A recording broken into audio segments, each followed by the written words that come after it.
Good evening friends, চলো আজকে একটা পকোড়ার রেসিপি নিয়ে আসি। তো আমি কেটে নিয়েছি লম্বা লম্বা করে আলুর টুকরো, আর বেটে নিয়েছি মসুরির ডাল। সবাই জানো এই ডালটাকে। তো আমি একটু দানা দানা রেখেছি যাতে এটা একটু ক্রাঞ্চি ভাব হয়। সাথে নিয়েছি কাঁচা লঙ্কা, পেঁয়াজ কুচি।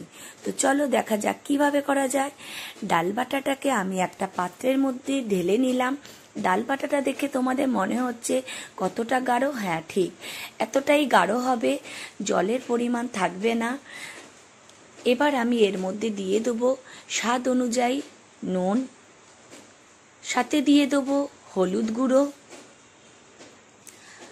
আর দিয়ে দেবো একটু স্পাইসি করার জন্য লঙ্কার গুঁড়ো।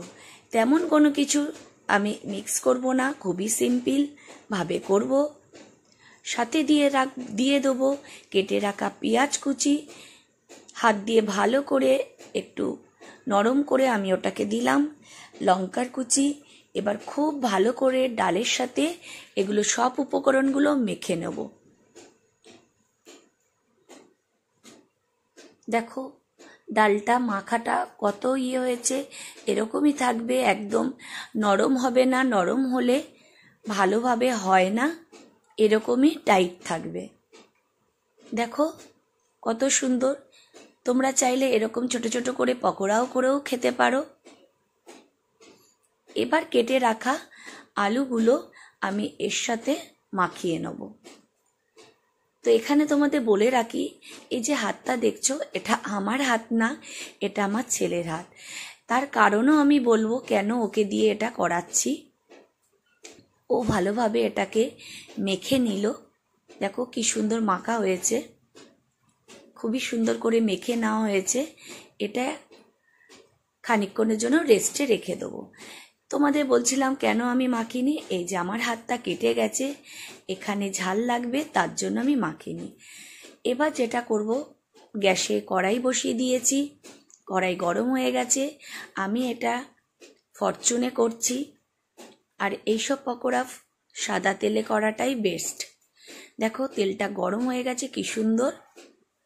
এবার আমি আস্তে আস্তে তেলের মধ্যে ছেড়ে নেব, কিন্তু এই যে ছাড়ছি এটা কিন্তু আমারই হাত। দেখো আস্তে আস্তে আমি তেলের মধ্যে খুব সাবধানে ছাড়ছি যাতে গায়ে গায়ে না লেগে যায়।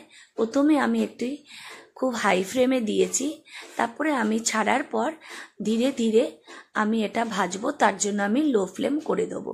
লো ফ্লেম করলে এটা হয় কি, যে এটা একটু ক্রাঞ্চিনেস আসে, তার জন্য আমি এটাকে এবার লো ফ্লেম করে দিয়েছি। আর খুব পেশেন্স রেখে এটাকে ভাজতে হবে, যেহেতু আলুটা শক্ত থাকে, আমি এটাকে সেদ্ধ করিনি, তার জন্য খুবই লো ফ্লেমে এটাকে ভাজতে হবে। দেখো আমার অলরেডি ভাজা হয়ে গেছে, কি সুন্দর গোল্ডেন কালারের হয়েছে দেখো। এবার তোমাদেরকে আমি একটা প্লেটে তুলে সার্ভ করে দেখাচ্ছি। আমি এটা তন্দুরি মেয়োনিজের সাথে সার্ভ করেছি।